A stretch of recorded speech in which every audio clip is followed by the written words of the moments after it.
Hi folks, Andy the Taxman here. Before we get into today's program, please take a minute to rate, review, and subscribe to Grappling With Canada on any podcasting platform of your choice. Just a quick note before we begin. You are going to be hearing first-hand accounts containing disturbing descriptions of the horrific events of July 4th, 1988. This podcast is not intended for young audiences. If you find that this story and these descriptions affect you, I implore you, please reach out to a mental health professional for help. Listener discretion is strongly advised.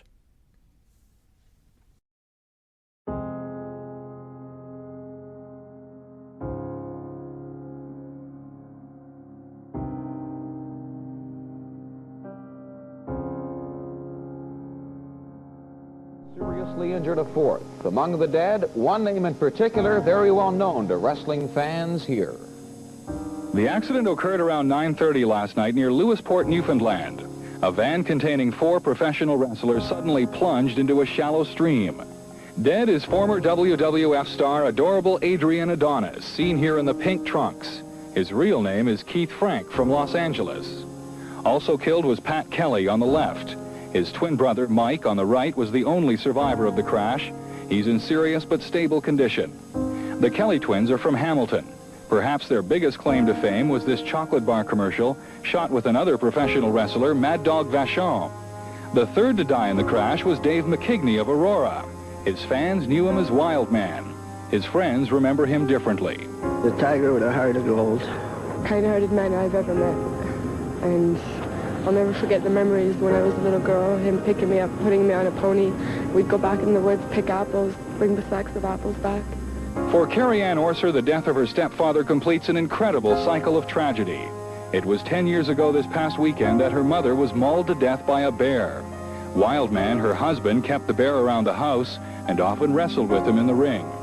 Wild Man's son, 8-year-old Dave Jr., was traveling just a few cars behind his father's van when it crashed. He believes it blew a tire. Police in Newfoundland, however, are not so certain. They say they're continuing their investigation.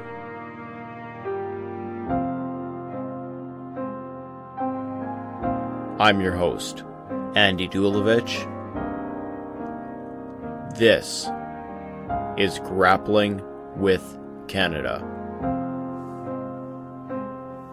In today's episode, we're going to be discussing the tragic and horrific events that occurred outside of Lewisporte, Newfoundland in July 4th, 1988. Now, for those who are unaware of the events of July 4th, 1988, I will give you a brief overview before we get into today's program. On July 4th, 1988, just outside of Lewisporte, there were 4 wrestlers traveling in a van. They were Dave McKigney, a wrestling promoter, Adrian Adonis, who was a wrestling superstar, and twin brothers Mike Kelly and Pat Kelly, who were from Hamilton, Ontario. These individuals were traveling down the Trans-Canada Highway when tragedy struck. Their van went off the road, and unfortunately, 3 individuals, Dave McKigney, Adrian Adonis, and Pat Kelly, tragically lost their lives. Today's episode is going to explore the events that transpired on that day, July 4th, 1988. But more than that, today's episode is going to dive into what happened in Lewisporte. And what I mean by that is, what happened to the residents of Lewisporte? What did they deal with? What was it like for them? You see, it's been 35 years since this tragedy occurred. And there have been many tellings and retellings and stretches of the truth and fabrications and all kinds of misreporting about this incident throughout the years. And unfortunately, as time has gone on, the story gets further and further away from the truth. But what also happens is that this story gets further and further away from including the points of view of the residents of Lewisporte who were there to help. You see, in 35 years, nobody has gone back and actually talked to individuals who were there. Nobody has taken the time to ask these individuals what it was like for them. Nobody has gone back and asked what happened with the community. People talk about the July 4th, 1988 incident and the loss of life of 3 professional wrestlers, one of which who was a megastar for many, many decades in various promotions, including the WWF. And that seems to be the focus. Today we're going to put the focus on, in my opinion, and I truly mean this, the heroes from Lewisporte. The individuals who stepped up in a great time of need. Individuals from various walks of life who did the right thing. They put themselves in danger to help their fellow human beings. They did an incredible thing. And yes, 3 individuals tragically lost their lives. But to me, the bigger story is a group of people coming together to do the right thing. A group of people who heroically tried to save individuals. People they had never met before. People who they didn't even know who they were in some instances. But at the same time, people who have been forgotten by history. Whose story has never been told. Whose story they've never told. That changes today. Today you're going to hear 3 different accounts of what happened on that fateful day. Not 3 different accounts in terms of, they had 3 different stories to tell, they have 3 different ways that everything happened. They're all three of them are consistent. All 3 of them tell the truth, most importantly. And all 3 of them have a perspective that has never been shared by any media, as far as I can tell. This is a story of courage. Today is a story of the human spirit.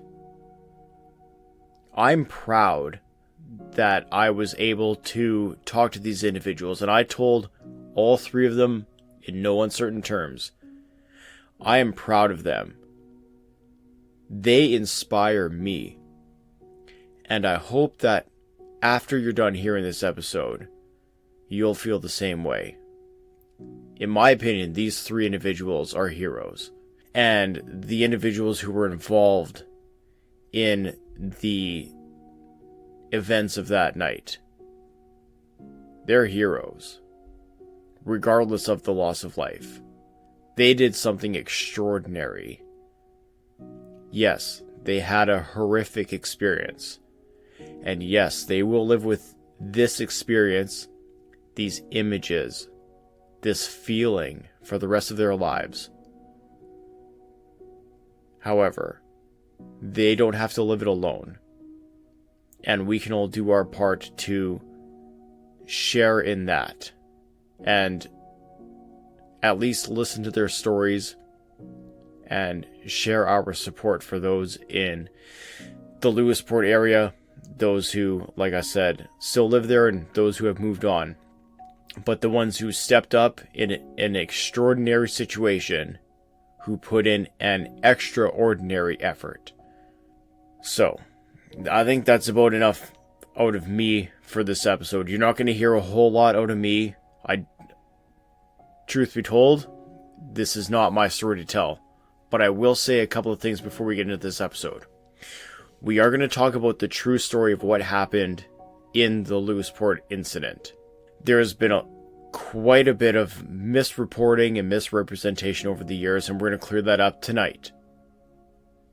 in saying that, getting the truth out there, getting the word out there, is up to you, the listener.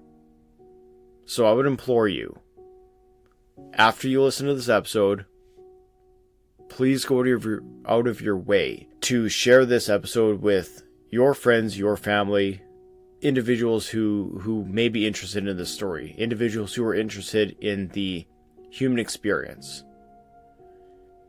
The reality is, the only way that we are going to correct the history books, and the only way that we are going to set the record straight, is with you, the listener. So I hope that you will take that into consideration as you listen to today's episode. Now, the first conversation that you're going to hear today is from Raymond Daw. Now, Raymond was actually at a separate event that evening when he came across the scene, and there's an interesting tie-in between his events that night and what he was going to do the next day, which was all changed by the fatal incident. So I'm going to go to my conversation with Raymond. Now, I will preface this by saying there is some sensitive subject matter, so please take care while you listen to this portion of the program and my conversation with Raymond Daw. No, they're not pleasant. It was a Monday night. I think it was a Monday night. We were getting ready to close down our summer festival in town. So we were having a dance that night at one of the community halls. And a few of us decided to take a ride up to the Trans-Canada just to see if anybody was catching any salmon at Indian Arm. And as we went up and turned around, by the other side of the pond, we came back down. One of the girls looked up at me that was in the back seat. She said, "Ray, there's a man on the bridge there waving his arms, jumping up and down. He must have caught a salmon." And she said, "He got a fire lit." So we turned around and went back. When we got back, there was 3 or 4 cars there, and the accident had just happened. Jeez, so you missed it by literally minutes then. Yeah, we missed it. We missed it by minutes. Now, a lady from somewhere around here, I'm not sure what community, was down into the brook because she was a nurse, right? Somebody was calling for a nurse, so she went down into the brook. And a couple of minutes after that, the RCMP got there, and they called for volunteers to bring them up. So I was one of the ones that went down and helped bring them up. Jesus, so you go from a festival to one of the most horrific, I'm sure, one of the most horrific scenes that you probably ever came across in your life. The most I ever come across. We, at the time, when we brought him up, we didn't know it was adorable Adrian Adonis. Because there was that much blood on his face and everything. We figured they were wrestlers. We knew there was wrestling taking place in the stadium the next night. And we thought that they were wrestlers, but we wasn't really sure who they were, right? All we knew that there was lots and lots of blood.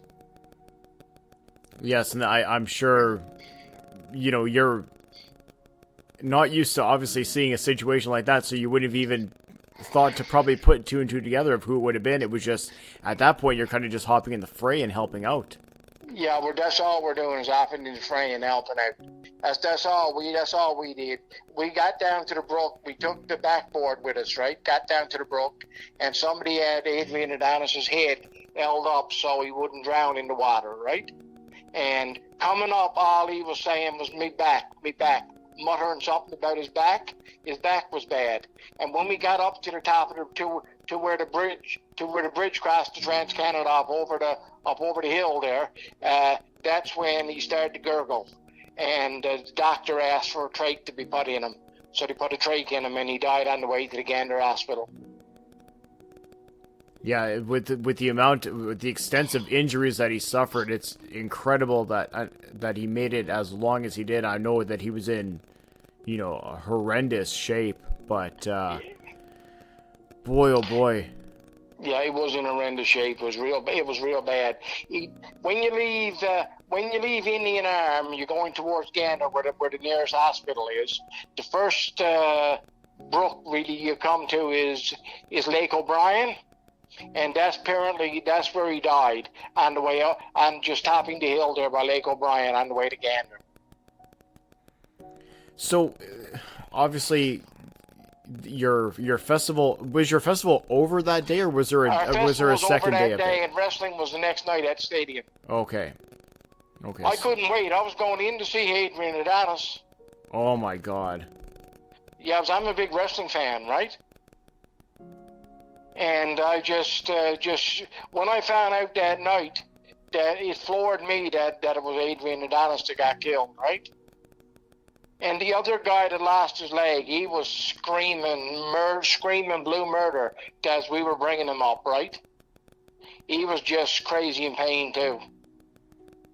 Yeah, that was one of the Kelly brothers. Obviously the one that survived, yes.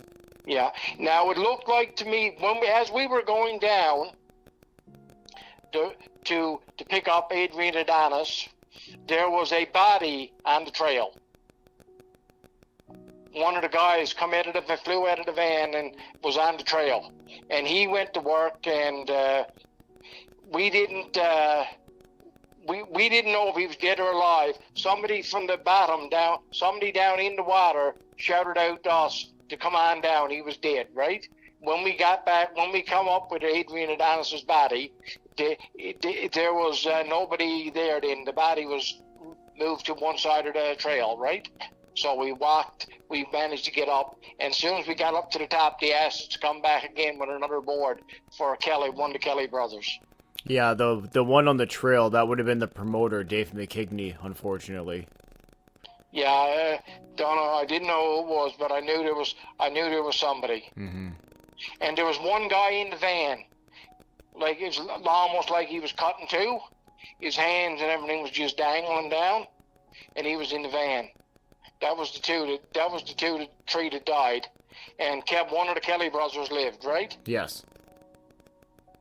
Yeah, one of the Kelly brothers was the survivor from the crash. Yeah. So you were actually going to go to the show the next night? I was going to the show the next night. It was like a big wrestling fan, and to see a WWE wrestling legend there, I mean, it's great to see, right, in your small community. And didn't get to go. Certainly, they never had no wrestling. The tour was canceled. So, what happened after this incident? Both in terms of, because I would like to get your sense of what this had as an impact on the community, and what did it do to the wrestling scene there? Was it done after that, or maybe if you don't mind, if you could explain that a little bit? No, it wouldn't. The wrestling ones, I thought you had a speakerphone now. Go ahead. No, the wrestling community didn't stop. We had wrestling events after that, and we still do have wrestling events. I'm in the local Lions Club in town, and we've hosted them a few years when they were redoing the stadium, wrestling events. And I remember going in one night to sell tickets at the door for the Lions Club, and the wrestlers were there. One of the wrestlers that was there was Doink the Clown. That was in the WWE at the time, right? He was their big name there that night. And he mentioned to me, he said, "Would you be able to tell me, sir, where the wrestlers got killed?" Jeez. He said, "I know they got killed somewhere near your community." So I explained to him then about the story, right? And when the wrestling was over, they asked me to stay back and tell them what happened, right? So I was telling them what happened. This is the second time now I had to relive it. But it's something I'm glad I was there to help. Too bad they died, but, what can you do? And yes, like I say, we did have wrestling numerous times after that, right? And what was the effect on the community overall? What was the feeling in the community after it happened? Because this is not something that happens every day, very clearly. No, it was sadness. It was sadness, a lot of sadness, especially knowing that they were coming to Lewisporte, right, for the wrestling the next night. And to me, it was just an accident. I mean, the stories at the time was a moose crossed the highway, right? But I can't say if a moose crossed the highway or not. I wouldn't be able to tell you that. All I know is that they were coming down and they jumped the brook and landed on the other side. And people came out of the vehicle. I guess where upon impact, people come out of the vehicle. One of the more probably salient moments in your life, I'm certain. Oh, it was. It was really, really bad. I had a pair of white sneakers on, and when I came up from the trail, one of the girls that was there with us, I forget her name now, she said, "Ray, your sneakers are full of blood." And I looked at the sneakers and I said, well, they're going. And I had a pair of coveralls in the trunk of the car, and a pair of boots that I had there for fishing, long rubber boots. And I got her to get me rubber boots out of the car, and I took my sneakers off and socks, threw it in the woods, because I just couldn't take it looking at the blood, right? Yeah, I'm not certain that I would have had a different emotion than that, I'm sure. No, you had to have that emotion. And luckily nobody else was on, no other vehicles were crossing the bridge when they lost control, right? And went out into the brook. Yeah, it would have been that much more carnage. It would have been that much more tragic, right? Absolutely. And Buddy who was fishing there, he came up to the bridge came up on the bridge waving for cars. And one of the girls was with me. She said to me, she said, "Ray," she said, "somebody back there got a fire going and is up on the bridge." One of the wrestling magazines at the time did a story on it. Did a story on Adrian Adonis and the other wrestlers that were killed. And they interviewed the RCMP in Lewisporte. And I had the magazine, but ended up, my mother worked with the RCMP at the time. And the staff sergeant of the RCMP in town couldn't get a copy of the magazine, so I offered him my copy, right? Wow. Other than that, I would have had the copy, right? Like he told me, he said, "Ray, I never got interviewed by a wrestling magazine in my entire police career, so I'd like to get my hands on a copy." He said they were going to send me one, but they didn't. I said, "Sure, John, I got a copy of that down there." I said, "I'll bring them up." He said, "I know you did." I said, "I got a copy of that down the house you can have," so I ended up giving him my copy, right? Talk about your souvenirs. Jeez. Yeah, your souvenirs. You know, it's unreal, right? When you see a guy on TV and he's that popular, right? And then the next year you see him in your hometown going to watch him in wrestling, right? Which you were right happy about. And then you go up just to have a bit of fun before the dance, and you find out, look, you just brought that guy up out of the brook and he's going to die. Oh, yeah, I knew boy. that. I knew he had nothing. I knew he wouldn't want to make it, right? It was only a matter of time before he got the grand, before he died, right? Now, one of the Kelly brothers, the one that lost his leg, we knew, it seemed to us that he was going to live, right? Mm-hmm. The six of us that was bringing him up, it seemed to us that he was going to live. And he did. It'll soon be the anniversary in August of him. That's what I mean, yeah. So that's why I'm trying to get this put together and put out there, because, you know, as the story keeps getting told, more of the facts keep getting omitted, and then more of the, you know, sensational portions of it is what kind of remains, and it's unfortunate, and nobody has taken the time to really figure out, you know, what the people who dealt with it were dealing with. You know what I mean? No, they didn't. And nobody. Sorry, go ahead. I walked in the house that night, right? And I came in and I had a pair of rubber boots on, and I was, as far as Mom and Dad were concerned, I was going to the stadium dance, right? The dance for the end of the season, for the end of the festival. Dad asked, he said, you're not going to the dance like that. He said, "You were fishing." And then I told him, I said, "No, I wasn't fishing, Dad." He said, "We went up to see if anybody got any salmon up the Indian Arm." I said, "We came across an accident." I said, "There's 3 people killed. There's 2 people killed up the Indian Arm." And I said, "There's 2 more in serious condition." I said, "We brought them up." I said, "My boots are in the woods up the Indian Arm." I threw them away. I said, "They're full of blood."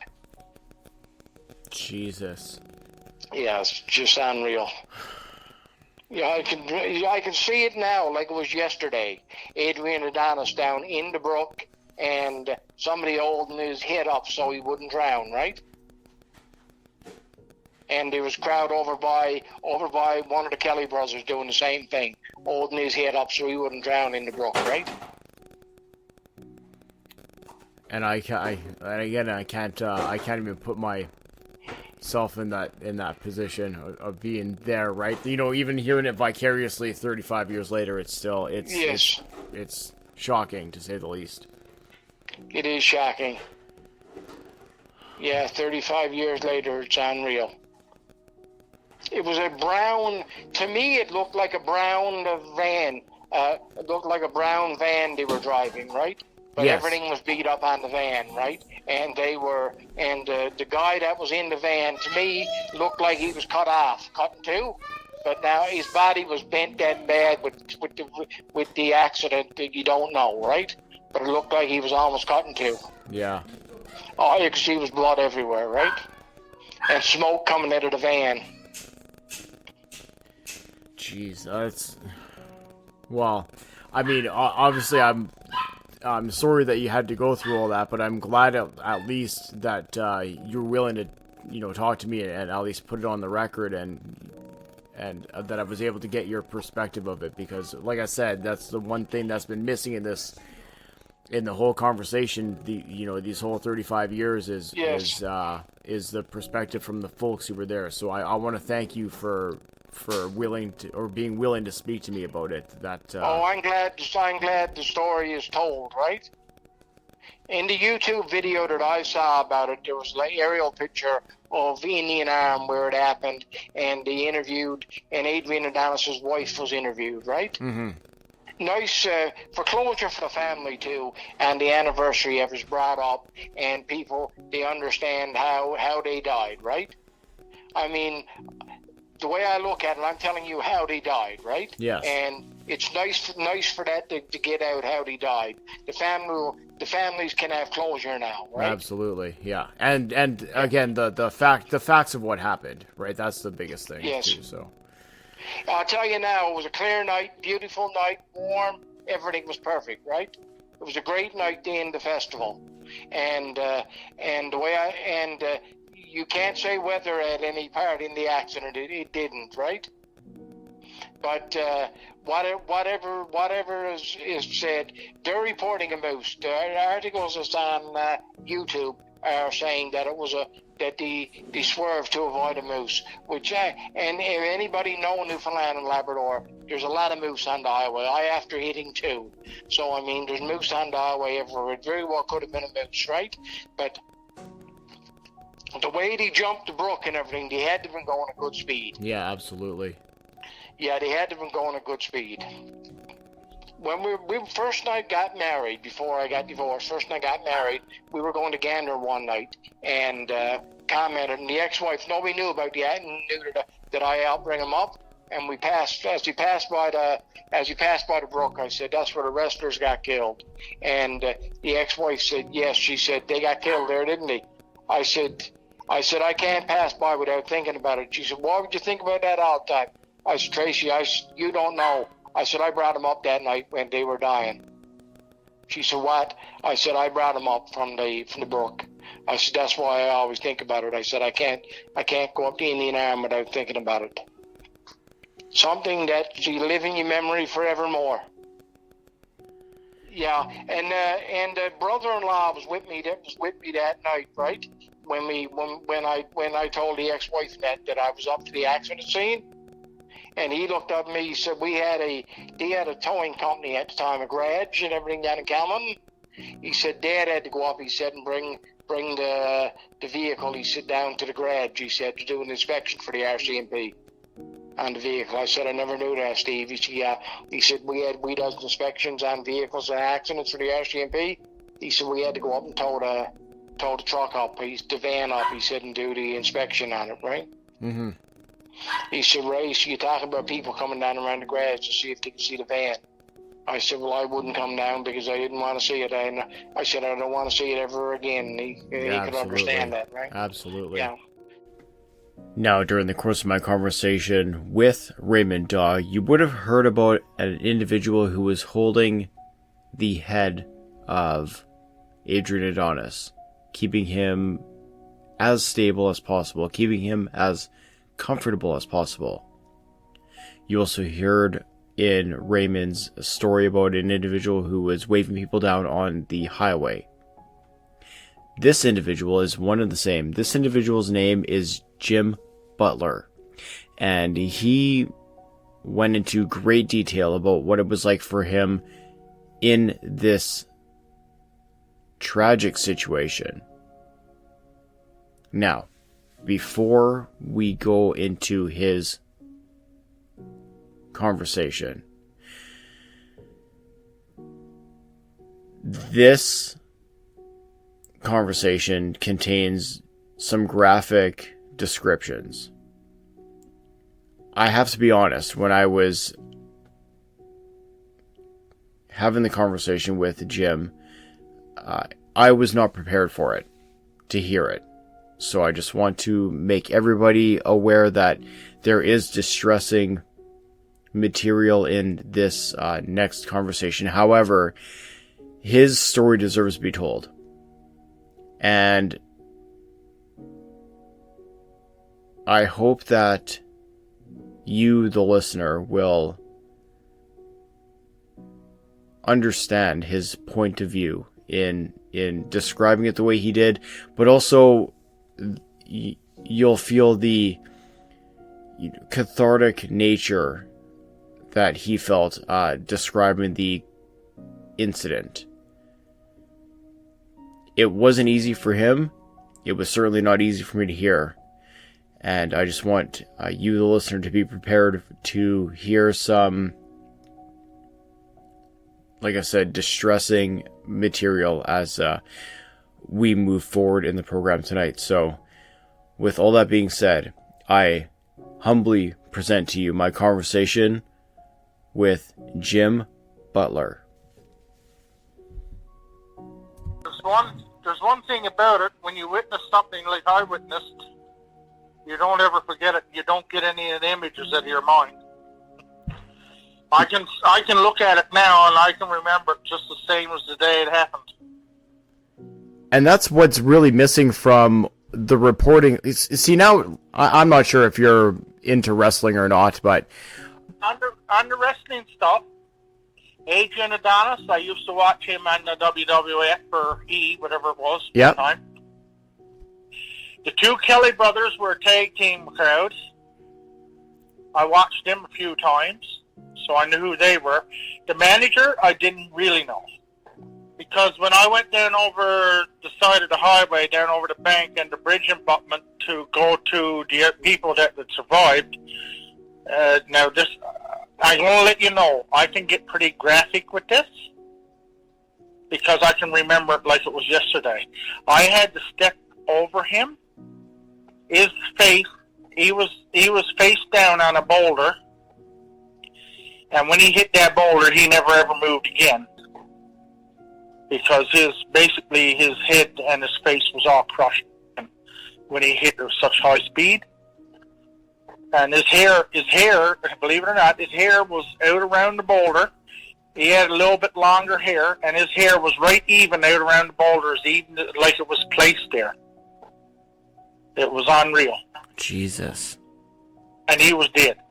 He was face down on the boulder.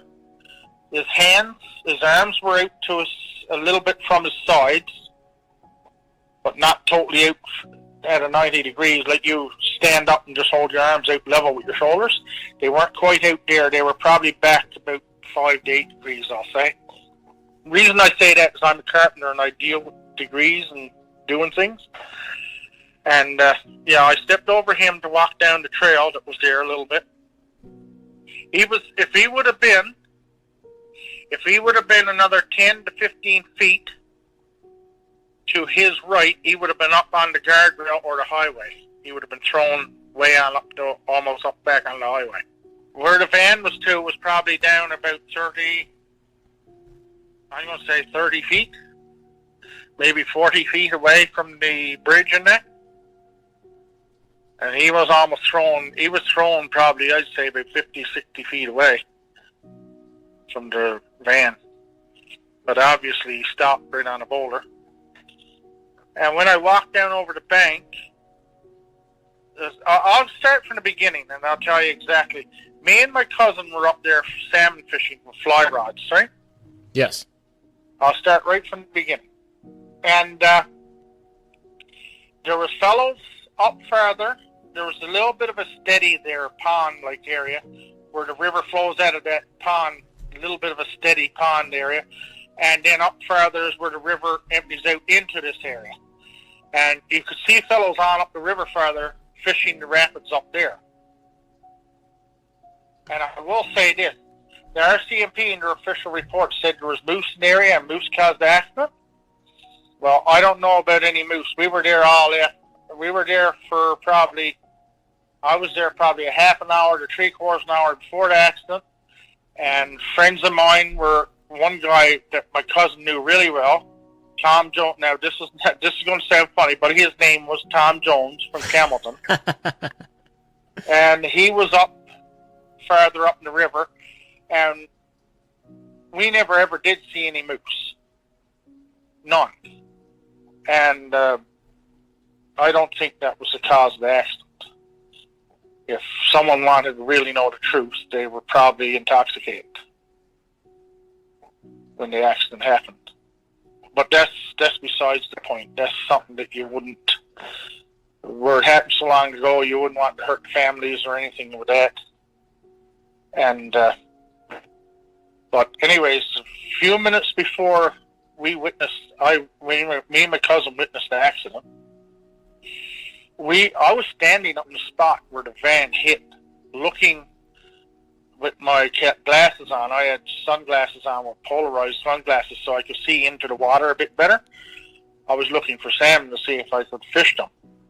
There weren't any there, so me and my cousin walked back up over the bank that I described a few minutes ago. I went across the highway and down river from the highway where the bridge is to, probably down about, I don't know, I'm going to say about 50 yards, was a railway trestle that goes across, another bridge for the railway.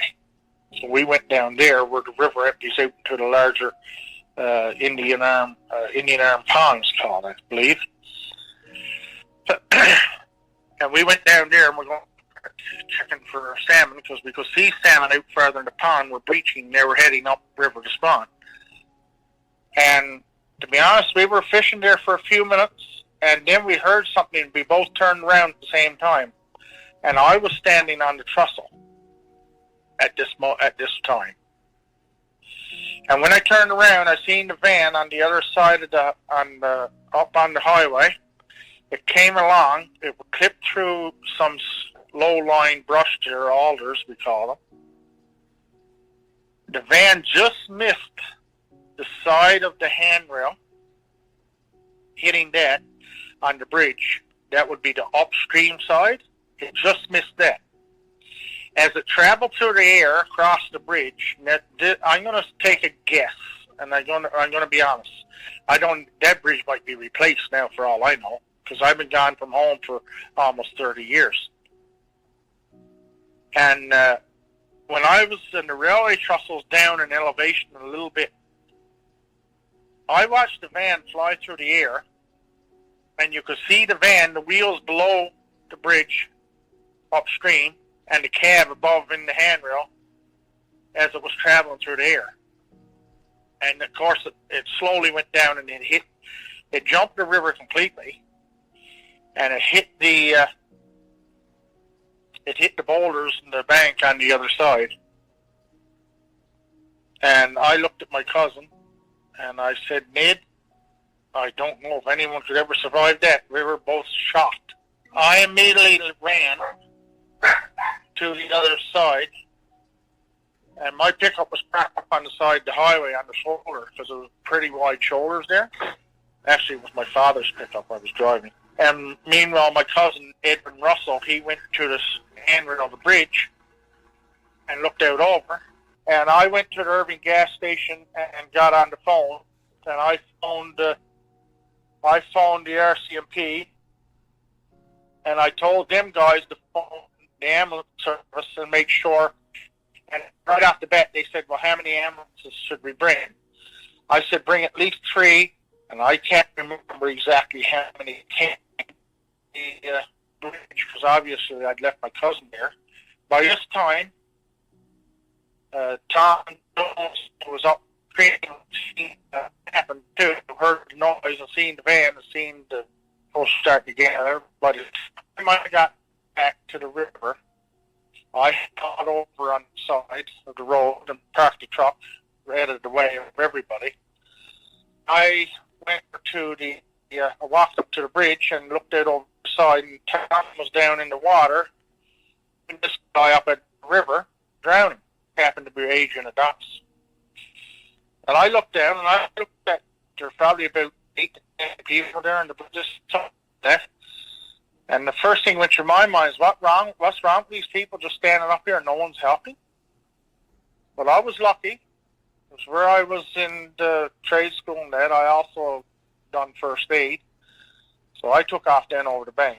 As I said before, I stepped over to one side because the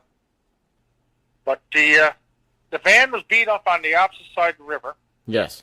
So when I stepped over, I guess obviously it must have been one of the Kelly brothers then that was up on the bank that I stepped over. Because there was another Kelly brother that was pinned in the van. And now the news said that it was a Dodge minivan. That was not right. A quarter-ton panel van. Full size. Pardon? Full size. Yeah, it was a full-size van. Yes. Now, whether it was, to be honest with you, I thought it was 3/4 ton. Because when I went down over the bank, I stepped over one person that was dead on the boulder. If you took a blunt-nosed van, or the one with the bit of a snout on it, it was the same thing as if you took the bumper and the engine and reversed everything. The engine was up on top. The bumper and all that was up on top. Everything was in reverse when they hit with such force. Yes. He was pinned between the steering wheel and the bumper and everything else. And he was hanging out over the van, but he was pinned with everything in the seat and everything. And he was gone. He had died instantly as well. But one guy was out front of the van, probably about 6, 7, 8 feet away from I'm going to say about 2 or 3 inches of water. And he had obviously got hit. I believe his arm was broken or something was broken. Can't remember exactly now. But I did notice one thing. He had a welt. He had got hit in the forehead, and he had a bump on his forehead right on the front, about the size of a medium egg. But he was alive. He had something. Tom Jones had placed a little something under his head so his head wouldn't be on hard rocks. He was conscious, but a bit incoherent. Because, he had a severe head injury. Now, Tom was holding a guy up about 1/3 of the way across the river. See, the river at this time, later on in the summer with the salmon going up, the river was probably, I'd say, about 16 inches deep. Wide, but 16 inches deep. So Adrian Adonis, Tom was holding him up, and Tom needed a break. So I went out, and what I done is I knelt down and sat down on my legs, and I put his head in my lap.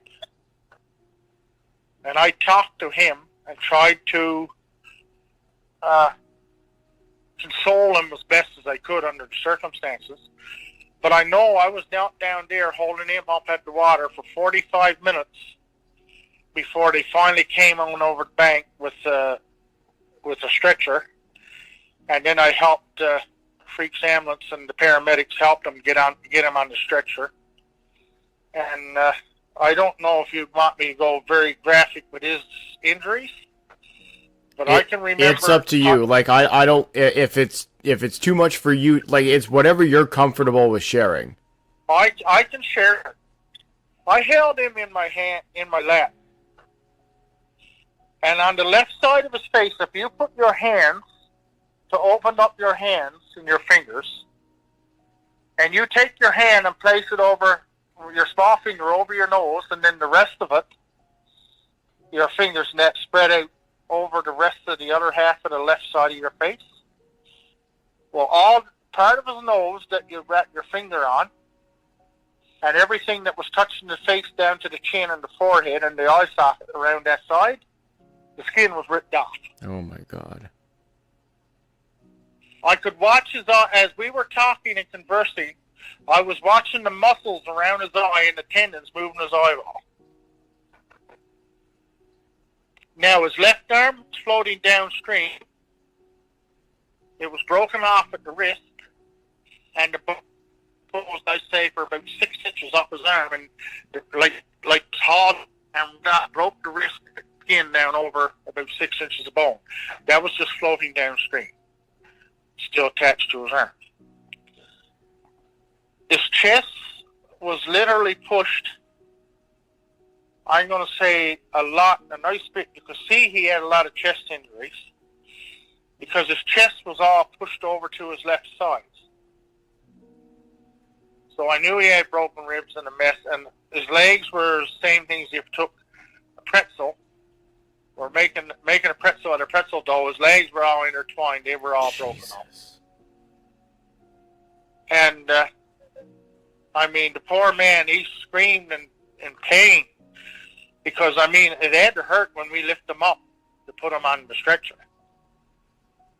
But, I mean, you had no other choice on the backboard. But I talked to him. I held him up out of water, and he asked me what happened, and I told him, "You're just in an accident."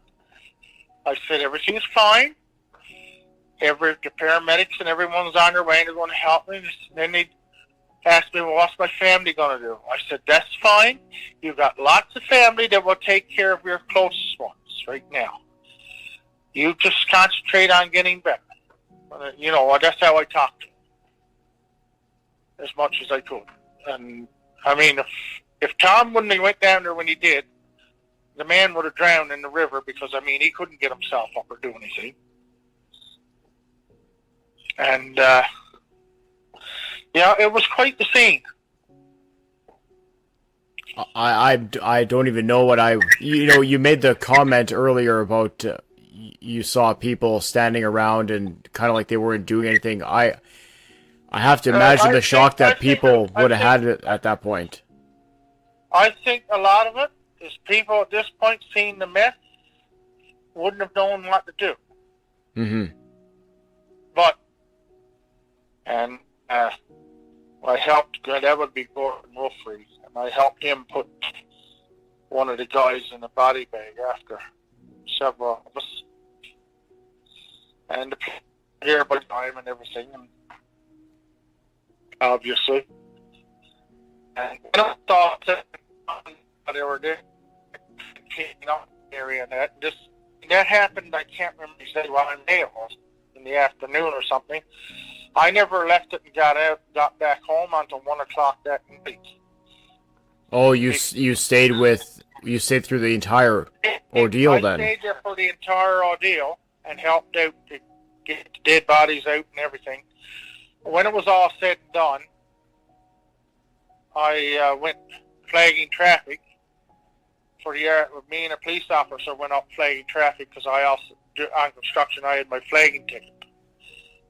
So I flagged traffic in with them while they got the van up over the bank and out of the river. But the van was only in a few inches of water because there's a little bit of a I'm not going to call it a beach. It's probably a place there 3 or 4 feet wide that was only a few inches of water there. That's where the van was at. So how sorry, go ahead. It was quite the ordeal. Like, I can't imagine, putting myself in your shoes, what I would have done, but I would like to think that, I would have at least the courage to step up and help out where possible. And I mean, to hear you recount all of this, is to be quite frank, is It's hard to hear. There's only two people I know of that were down helping the victims in the water, and that was me and Tom Jones. Everyone else was up over the bank. But obviously, once the RCMP showed up and the ambulances got there, they were down there right away. Yes. And they had to go in there right away. And, yeah. Well, Is Dawson Creek still alive, right?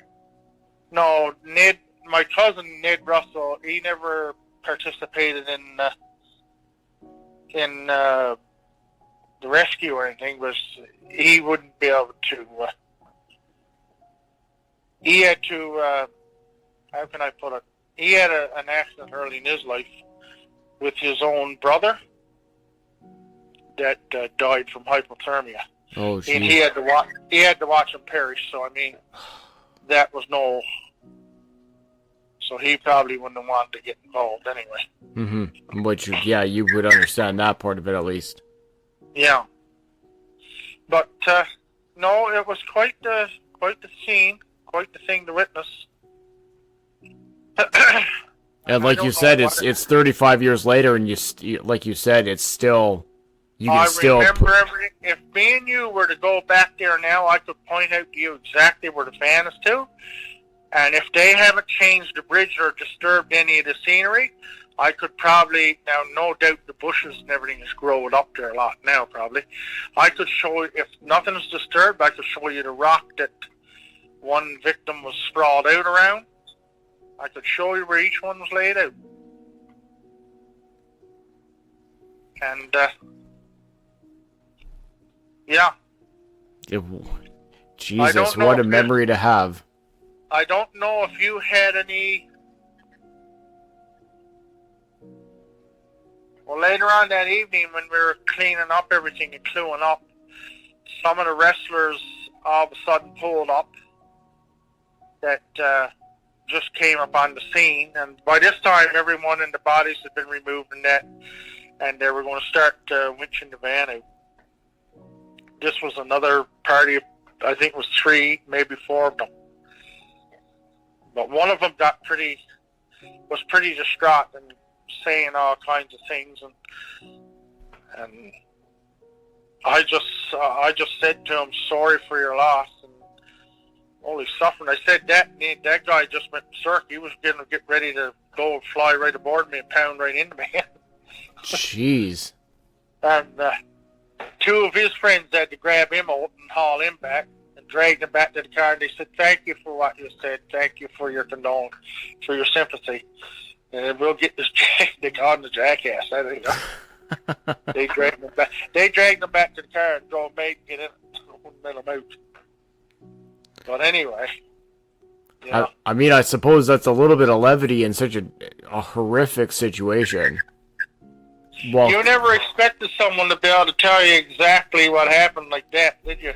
Absolutely not. You know, I have a few conversations that I've had already, and then I have a few more to get to, but I have a feeling that this one is more than likely the most disturbing. Not in the sense of... in the sense of being there and having information to absolutely describe everything? Absolutely. Yeah. And that's the biggest thing with, you know, this story has been told and retold so many times, but every time it's told with less accuracy and with less participation from the people who were there, right? People like yourself nobody's ever gone out and learned what the people who witnessed it went through. You know what I mean? And that's the thing that's been missing from this conversation for the last 35 years, and that's my whole reason for doing this. So, I truly appreciate the. I mean, I don't know what it would be like to talk about something like that because I've never experienced. Like I've experienced some stuff, but nothing like that in my life. I've lived with these pictures in my mind for so long now that, yeah, it's just. It was a nasty scene, I'll tell you. for someone 20 years old. Well, absolutely, and when was it? When did this? I can't even remember what year this happened. 88, July 4th, 1988. Okay, that's when I just had gotten out of trade school, so I was 19 years old, huh? 19 or 20, yeah. And what a scene! What a just an event for someone of that age to witness and go through. I mean, my God, what can you say, right? That's incredible. Yeah. And the funny thing about it is, if I came up on an accident and had to do it again, I would. I think that speaks more to your character, sir, than anything I could possibly say to you. I'm just in awe with your story and what you accomplished. The sad thing about it, what affected me the most is, while I was holding Adrian Adonis in my lap, and had his hand cradled in my lap, his head cradled in my lap, keeping it up out of water, is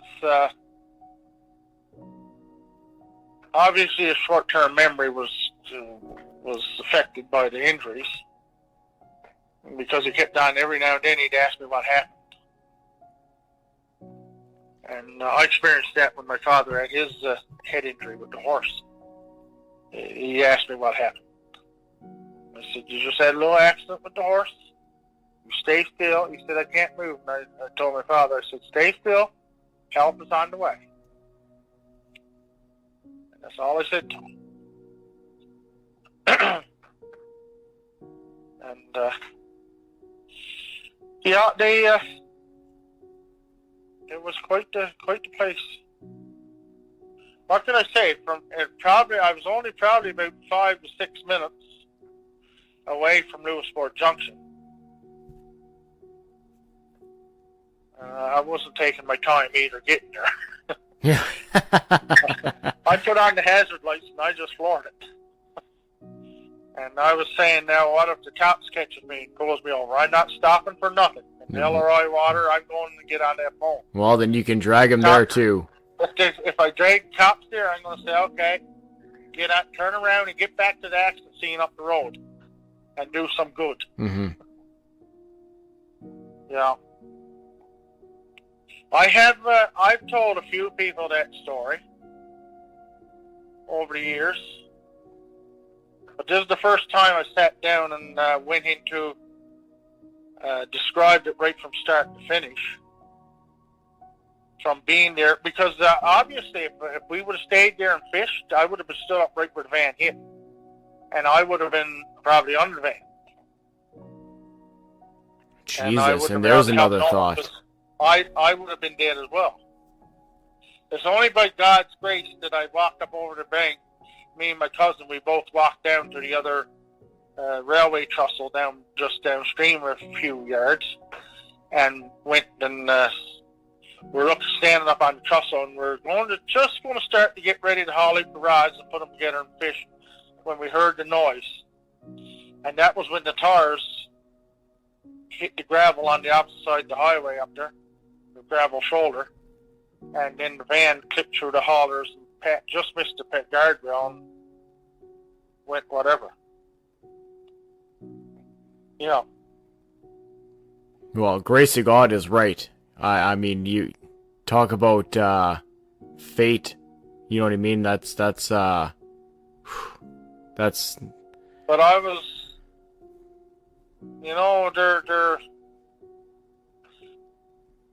their families might have had lots of questions and would have had lots of questions. Probably still do have lots of questions. But whether they would have the detail that I could give them, I doubt it. Or whether they would want to hear it is, I suppose that's the other portion of it. Yeah, that's the other thing. They probably wouldn't want to know at this point in time, because it'd only be bringing up their feelings again. Mm-hmm. And, and that's... I'm kind of walking the fine line on this program because, you don't want to sensationalize it, which I'm trying not to, but at the same time, you can only see a story, reprinted, factually incorrect, and leaving out key details and whatever and I mean, it's been 35 years and I wouldn't want anyone. How can I put it? If you were to go into graphic detail like I just told you, I don't know what that would do. It'd be rough on the families, people here. But yeah, it was an unfortunate accident. There's no doubt about that. The next conversation that you're going to hear in tonight's episode is also the last one, but it is possibly the most impactful one. And that's not to take anything away from the two previous guests, but this individual was the responding RCMP officer on the scene that night in Lewisporte. Now, Joanne Boissonneau has full clearance from the RCMP to discuss this file. She actually was able to get her original files and reference them directly during the course of our conversation. She provides almost a clinical overview of what happens. And I don't mean that in terms of an emotionless or a disconnected view, but she really lays it on the line. She fully explains what happened, why it happened, but most importantly, the truth of why this accident occurred. And you will understand throughout the course of our conversation that this truly was, in essence, a tragic accident. So I hope that you will really enjoy as much as you can, considering the dark nature of this episode. But I hope that you will really appreciate the candor and the expertise in which Joanne describes what happened that evening, as she was the responding RCMP officer on the scene that night. Yeah. Well, it was pretty gruesome. So for us, with time, we get used to it. However, I can only imagine for a civilian to come upon a scene like that definitely was traumatizing, and that's one of the reasons why it took so long for us to find out exactly what had happened. Yes. So anyway, I'm not sure who you spoke with, so all I can tell you is what I have from memory and from my notes, because I dug out my actually I've had it out for a long time, my notebook from back in the day. Yes. Because I would say about 15 years ago or so, I had gone on Facebook and I Googled Adrian Adonis, and anyway, they were showing pictures of Indian Arm and where the accident happened, and I was reading the notes and I thought, okay, they got the story totally wrong. So I contacted Wikipedia and via text and stuff. And anyway, I told them, I said, look, I have the information, first-hand information, but they wouldn't take anything from me, because I told them, I said, the facts that you have there are not, well, what you're stating there is not fact. Yes. It's not what happened. So anyway, but they wouldn't take anything, because for me, I always like setting the record straight, not just for me, but also for Adonis's wife, because I had been in contact with her. So, you know, I just want people to know what happened and not all this surmising, if you will. Yes. So. And that's my whole purpose of doing this and program in itself, because we're coming up on 35 years. It'll be 35 years in July. And, as the story has been told and retold and facts are left off the table, and then other suppositions are added, and it's kind of diluting the story. And then what's also missing is the first-hand experience of the people who were involved. There completely left out of the conversation. Yes. And I'm sure the ones who were, especially the ones fishing there at the time, who actually held Adonis, would have been traumatized. Yeah, and I've spoken to 2 of them already, who were physically in the water and dealing with. Yeah. Okay. And that was a hard conversation to hear, for sure. I bet. Yeah, I bet. So, you want to start from the beginning? Yes, please. Let's start at the beginning. Whatever you are comfortable at for a starting point. Okay. So it's July 4th, and it's Lewisporte Days. It's a long weekend, and the wrestling company was supposed to come and wrestle that weekend in Lewisporte. They were staying in Gander. So at 10 o'clock in the morning, we had the parade, so I escorted the parade.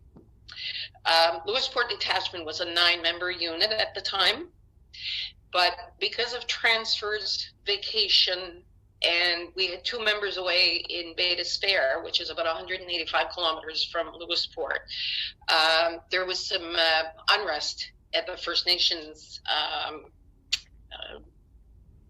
area. So it left myself and my sergeant at the office for the entire day. So at about 20 to 10 p.m., I received a call of injury MVA on the Trans-Canada Highway at Indian Arm. So I got to the scene. It was almost 10 o'clock, 10 p.m. And that was the year that we had double daylight savings time. Newfoundland had done an experiment, if you will. And so it was still very much light out, even though it was 10 o'clock at night. So when I got there, I could see the van was in the brook. Now, contrary to what is said on some of the sites, it was not a deep ravine. It was not a deep cliff. And the water wasn't deep. It was a little over ankle deep. It wasn't knee deep or anything. So when I get there, first of all, the layout of the land, you have the highway going straight through. It's on a straight stretch. And you come up to it's a bridge with a brook running underneath. So the van hit the rocks on the left-hand side. They were traveling from Gander towards Lewisporte. So they're on the left-hand side in the direction of Lewisporte, and they hit the rocks on the other side of the bridge. And then Dave McKigney, who was I don't know if he was the owner or the manager of Big Bear Promotions. Yeah, he was the owner, yeah. He was the owner, okay. Because they called him the Bear Man or Bear. So he was, upon impact, he was immediately ejected. He took out the whole windshield, and he was ejected on the rocks. And his body was mangled. So when the van hit like this, it then went sideways, which the side door opened, and in the passengers in the part of the Q van were Adrian Adonis and William Arco. So William Arco is also known as William or Mike Kelly. Yes. Because there's patent in Mike Kelly, the Kelly twins. Victor Arco was the driver, and William Arco was a passenger with Adonis. So William and Adonis are ejected sideways from the van, and the van comes to a rest, I would say about, let's say 75 feet from where the rocks had hit. It's a Ford Econoline van, flat nose that we called it. So it wasn't one of those vans that had a long nose or anything. It was just like short. So Victor Arco also died on impact. His body was hanging over the steering wheel and partially outside the van. Okay? Adonis is in the brook, and he's slightly disfigured when I get there. And one of the fishermen, and I don't remember his name, one of the guys that was fishing is holding Adonis's head. So at one point, I get over and I'm holding Adonis's head, and he's screaming, he's in pain. So I look around and I said, okay, I said to the fisherman, keep holding his head, ambulance is on its way. So I wade through the brook and I go to William Argo, who is suffering from a compound fracture to one of his legs. And he was the least injured. So help comes along, so we escort, after the investigation, two of the bodies were escorted to the Grand Falls Hospital because that's where the autopsies were going to take place. Adrian Adonis was still very much alive, okay? Although his body was pretty mangled because he coded twice. They were sending the injured to Gander and the deceased to Grand Falls. Okay. So Adonis coded twice on the way to the hospital. We found out later that his back was broken in 3 different places. He had a ruptured spleen and several other organs were there was no chance of survival, but he was alive when we took him out of the brook. And it took 6 of us to take him up because he was about 300 pounds. So he was a big man. And plus we're going up the creek type of thing. So the investigation was difficult because we were being given their stage names, not their real names. So at one point it was, I'm in Grand Falls, Newfoundland around 1 o'clock in the morning because I have to secure the bodies in the morgue and wait for the autopsies in the morning. So in the meantime, around 1 o'clock in the morning, I get a phone call from the Gander Hospital advising us that Keith Allen Frankie is deceased. And we kind of looked at each other and said, well, who is he? Because we didn't have Adonis's real name. So anyway, we find out it's Adonis, and we went, okay, well, that's a problem because the autopsies are done in Grand Falls. So anyway, I can't even remember if he was transferred there or what happened because it is 35 years ago and it was complete mayhem. I remember our shift finished at 5 o'clock in the morning and already the wrestling world was calling our detachment. We received calls from all over the world. Japan, Australia, they all wanted to know what had happened. When I got to the scene, of course, like any other accident scene, our cars in both directions. Grand Falls is about 40 miles in one direction or 45, and then Gander is about 40 miles in the other direction. As I said, I was working by myself. The sergeant was in Lewisporte. And it took a while before backup came. Eventually, the backup did come. And so we were in the process of clearing the bridge once the injured and the bodies were looked after. And we were clearing the bridge saying, unless you're a witness to help identify or tell us what happened, you need to get off the bridge type of thing. So we took the statements that we could at the time, or the witnesses that were available. It would take, I'm not sure if it was 8 or 9 months, but unbeknownst to us at the time, because we did put out a blurb asking people if they had witnessed the accident, because the guys in the brook had heard the impact, but they didn't know what happened leading up to the accident. Yes. This is what we were trying to find out. So I got transferred in the meantime. February 1st, I was out of there and I went to New Brunswick. When I came back for court, it was then that I was told that a mother and her daughter had finally come forward. They had been in therapy because they had been traumatized. And they do remember me asking them, unless you're a witness, please leave the scene, because it was complete mayhem. And they weren't in a position, they were so traumatized they couldn't come forward. They couldn't verbalize what had happened. They had. That's right.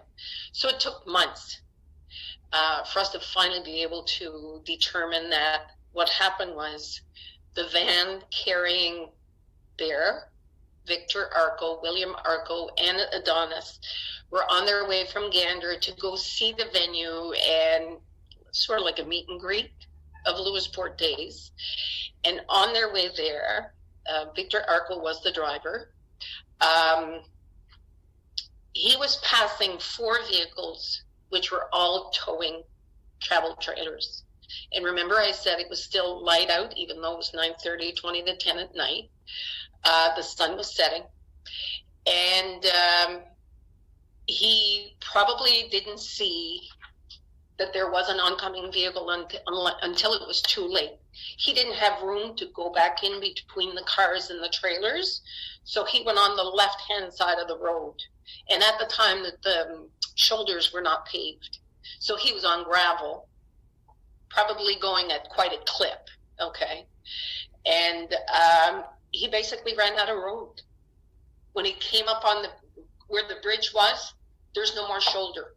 So that's when he went to the left of the bridge, hit the rocks, and then Bear was ejected, and the other 2 were ejected sideways as the van slid sideways. So I have seen on Facebook that they were saying, you know, the people in behind, because there were 2 vehicles, but the people from the wrestling troupe were also following the Arco van.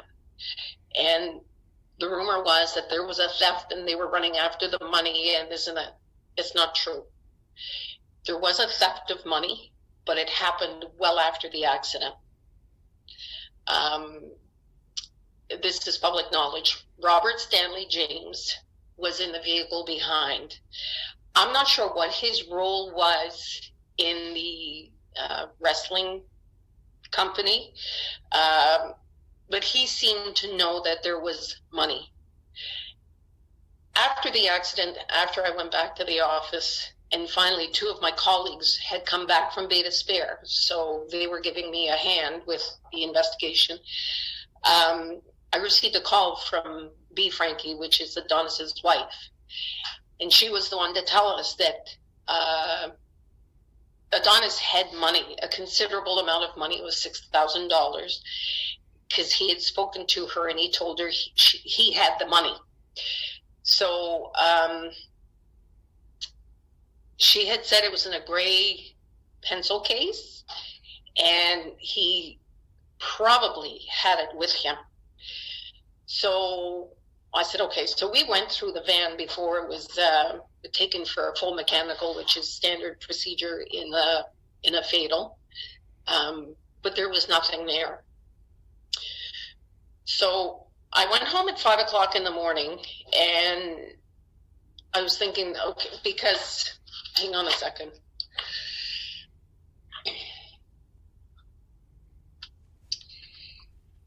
I'm trying to see.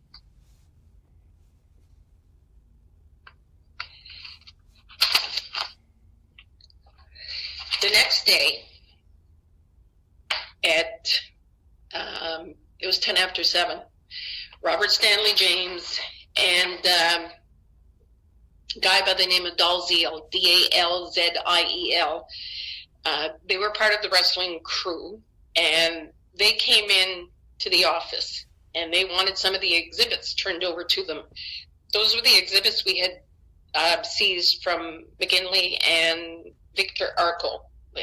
There was money taken off Victor Arco. There was about $430. And that's when Robert James mentioned not the stolen at the time, but he mentioned about the missing money in the gray pencil case. And I told him I was aware of the money because Frankie had called us. So James, I'm reading from my notes here, James stated the amount was considerable. James and Dalziel wanted 3 items from the exhibit seized in the van at the scene. No valuables involved. So when I asked James if they were taking William Arco's effects, James stated no, that they weren't relatives, because William, his twin, was still alive and he was at Gander Hospital. But they took Arco's money, the $430. They took that, and then they left. They were on their way to Port aux Basques to take the ferry. So after that,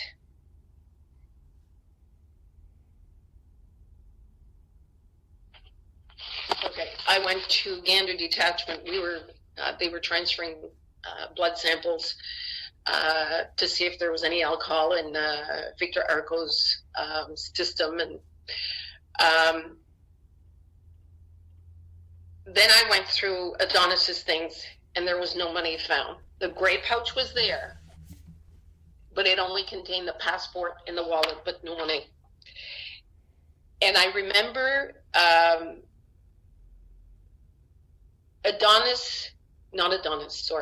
Robert James was saying, yeah, it was in a gray pouch, but it was in the van. He had it underneath the seat, and maybe it went out with the current of the brook, and it would have gone in the bay. And it was just too convenient, when they say your spider senses are tingling. So I went home at 3 a.m. that second day. And I wrote in my notes, I get the feeling James has missing money. He was insisting Adonis had the pouch with him at the accident, but it was in his luggage. And I just wrote suspicious. So then after I got home at 3 o'clock in the morning, as a police officer, your mind never stops. So I'm in my kitchen and I'm doing dishes and I'm thinking, where would he have put the money? And I thought, okay, what about a safety deposit box? So I also called the ferry in Port aux Basques and left a message at the counter for the ferry for Robert James to call me back. I wanted a description of the pouch. So the next day at 8:45 in the morning, I came in to return Robert James's call. He was on the ferry leaving Port aux Basques. So that's when I called the Holiday Inn in Gander and spoke to the person in charge, and they did confirm that Adonis did have a safety deposit box, and indeed Robert James is the one that signed out the belongings from the safety deposit box. So we immediately called the Sydney Mines Detachment and advised them of what was going on, and we had them arrest Robert James, and he was eventually brought back to Gander Detachment, where he did admit taking the money, and he was charged. So the theft of the money that's being advanced as a cause of why the vans were going faster, but it's not true. The theft happened after the accident, and it didn't involve money. It was simply an accident where they were passing 4 vehicles, did not have enough room to go in before with the oncoming car coming, and they basically ran out of shoulder on the left-hand side. So now Robert James was charged for theft. I can't recall what his sentence was, but I do recall myself and Constable Perry Nickerson, who was there as well, and we had said, it doesn't matter what he gets, because I'm sure when he gets out, the wrestling world will take care of him. type of thing, because what he had done was basically stolen money from a dead body and try to pass it off as, the money went down the brook. So in a nutshell, that's what happened. That's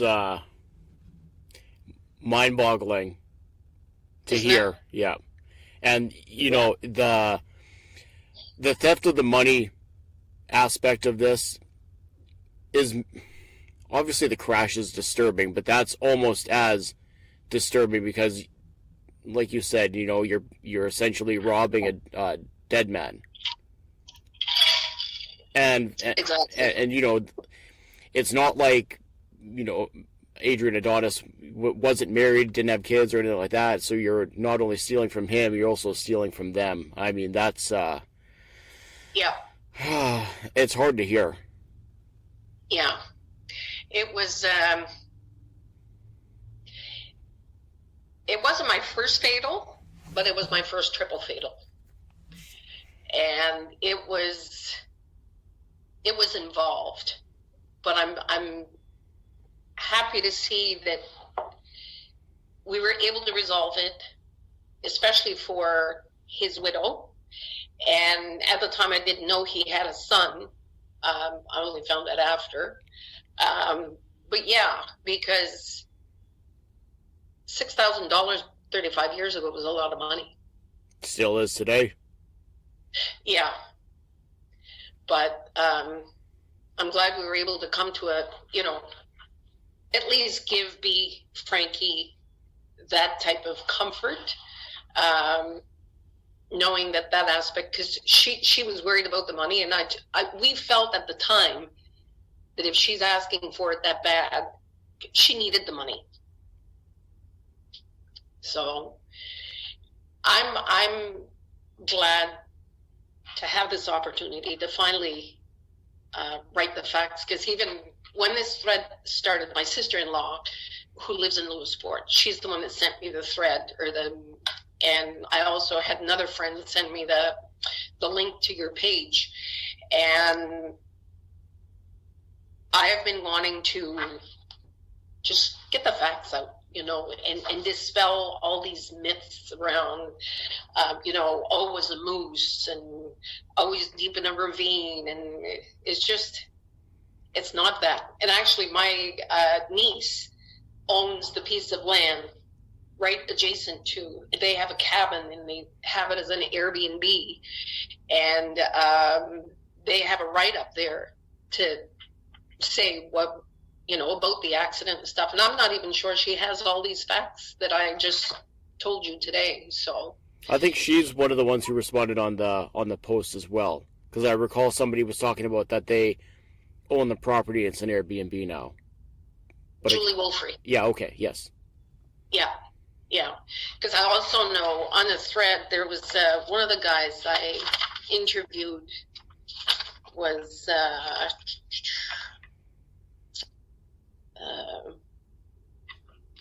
Donald Jones. He was a witness, and he wrote on the thread that, he says, I remember being interviewed by the police. And I said, I'm the one that interviewed you. He said, yes. He said, I remember. He's one of the ones I'm still figuring out to get into contact with. Oh, okay. Yeah. Right. Yeah, there's been a few. I'm waiting on messages back to figure out, because, dealing with time zones and all that is tricky. But but I'm trying to get as many of I'm trying to get everybody who said that they would talk involved, because I think that's the least I can do on my end of it all. And then there are others who have sent me messages. They don't want to. They didn't want their audio used or whatever, but they wanted their thoughts, kind of put on the record, and their experience kind of put on the record. So I'm kind of doing the fill-in for them as well, because not everybody's comfortable just talking about it. Some people are more comfortable, firing off an email, for example. So I'm happy to accommodate that way.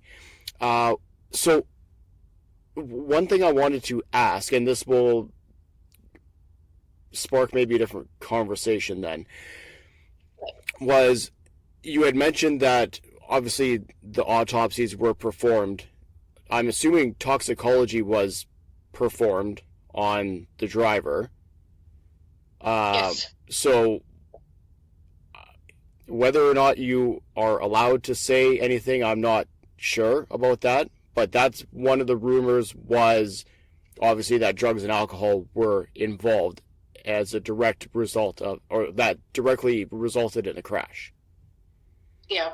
I can tell you that there was no drugs. And I can't remember, as far as the alcohol, I can tell you, though, that the alcohol consumption wouldn't have been at a level of impairment. And if memory serves me right, he had not been drinking. And I remember William Arco was alive, and I remember I interviewed him, okay? But he and Adonis were sitting in the back. They were not paying attention to what was going on in the front, okay? Yes.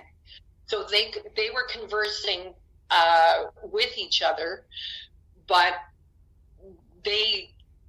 William anyway, because Adonis passed away before we could even interview him. But William Arco could provide zero as far as, what led up to the actual accident.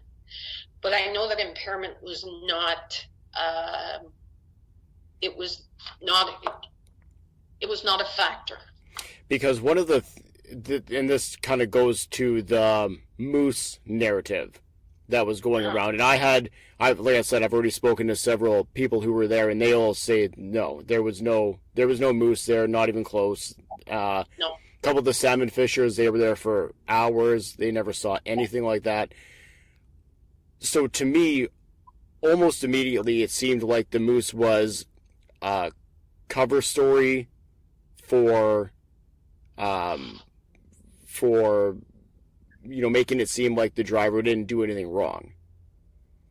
So in that regard, I can understand that's why I asked a question about impairments, because regardless of being impaired or not, if you're passing 4 vehicles at a high rate of speed, coming around a bend, there's an oncoming car, this is a recipe for disaster. It was pure and simple. Pure and simply, and it was an accident.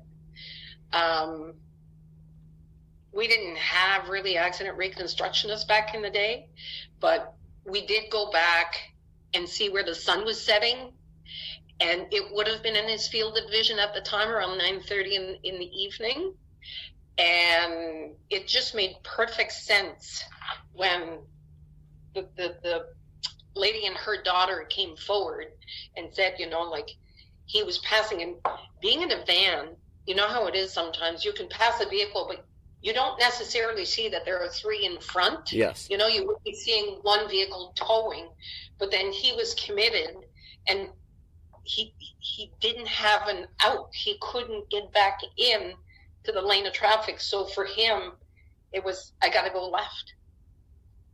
And not being from Newfoundland, wouldn't have known that, necessarily the layout, that it's gravel, but he's running out of road. And he just went over because, okay, so you have the highways here, the bridges here, okay? Yes. So you have granite boulders here and you have granite boulders there. Well, he flew over the first boulders, but he hit head on crossing the brook, which is probably 30, 40 feet, 40, 50 feet, something like that. It's not a very wide brook, okay? So he jumps over the first granite rocks, but he goes head on to the other ones. Because I remember when I went in the brook, I slid off the rocks, the granite rocks, and the windshield had exploded on those rocks. And when I slid down, because there's one guy there from the wrestling company who's grabbing me, and he's grabbing my arm, And I've got multi cuts on my fingers because the windshield had exploded on those rocks. And there's glass everywhere. Yeah. And I also remember it was the time of AIDS and I was losing weight and I actually got tested for AIDS because I thought, oh my God, but it was, it was an accident. There wasn't a moose. It wasn't liquor related. It was an accident. Well, I appreciate clearing that up because that obviously dispels all the rumors right there. Yeah, because even on your thread there, I had seen people say, yeah, I remember it was a Dodge van. No, it was a Ford Econoline van. It was flat nose. It was navy blue in color, and it had a side sliding door because that's where Adonis and William Marco were ejected from. So that's it. Do you have any other questions? I don't think so, unless there's something that we didn't cover that you think should be added to it, but I mean, we covered a lot of ground. Yeah. No, that's really what I wanted, was to just set the record straight so the facts are out there. And yeah, it gives me peace of mind as well. Well, I feel for you that you had to go through this experience. I mean, whether or not you're an RCMP officer, you're a human being, and to hear everybody be open and candid about what happened, it affects me as well. I'm not a journalist. I don't know how to handle stuff like this. I'm just somebody who's trying to do the right thing and set something right. And, I had conversations yesterday and I had to take a long break because you can only hear it and listen to it for so much until you just kind of emotionally shut down. And for you being there, I mean, heroic is probably the softest term I can use, but like, my goodness, the strength of character that you have,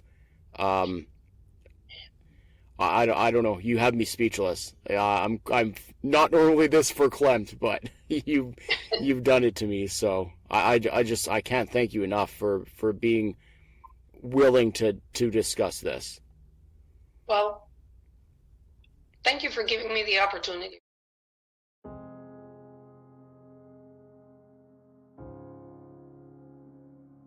Before we wrap up for tonight, I just once again, from the bottom of my heart, want to thank Jim, Joanne, and Raymond for their contributions to today's episode.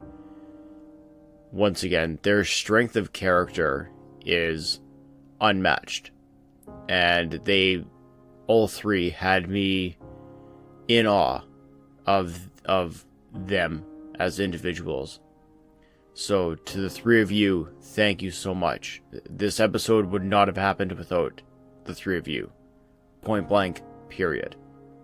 I also want to thank the other individuals from the Lewisporte Facebook group who were so gracious in responding to me, providing me with some details that were included in today's episode, and who were really receptive to a guy from Winnipeg just trying to do the right thing to uncover the truth of what happened on July 4th, 1988, and to present it to the world. And I hope that I have done a good job in relaying these stories to everybody who is listening tonight. So, once again, I understand that tonight was a hard episode to listen to. Truthfully, this was one of the most emotionally draining episodes that I've done for Grappling With Canada. I have to be honest with that.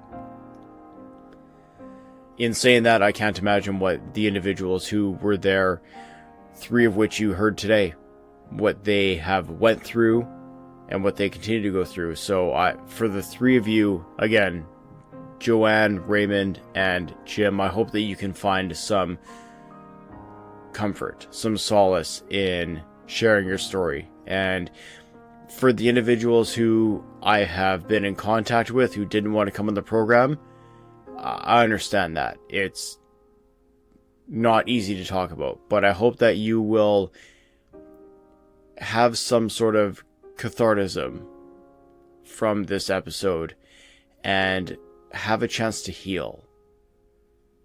If anybody gets anything out of this episode, it's a chance to heal, I hope, truthfully, for anybody who was involved in the incident at Lewisporte. That's all that I can hope for and pray for each of you.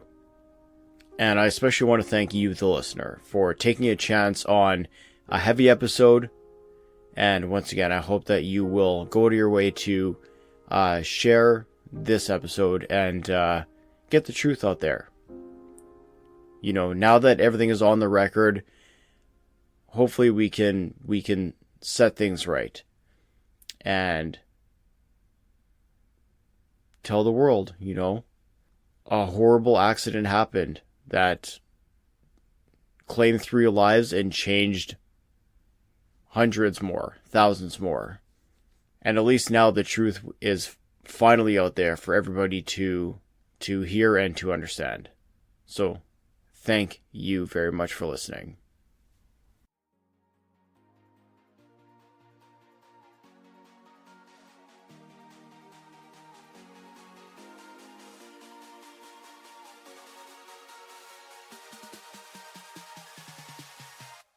This has been your episode of Grappling with Canada. This episode was written, researched, produced, and recorded by me, Andy the Taxman. You can find Grappling with Canada on all major podcasting platforms. Please make sure to rate and review 5 stars where available. You can also find Grappling with Canada on all major social media platforms. Just search Grappling with Canada on YouTube, Facebook, Twitter, or Instagram. If you are willing and able to financially support Grappling with Canada, you can find links to PayPal and buymeacoffee.com on the Linktree link in today's show notes.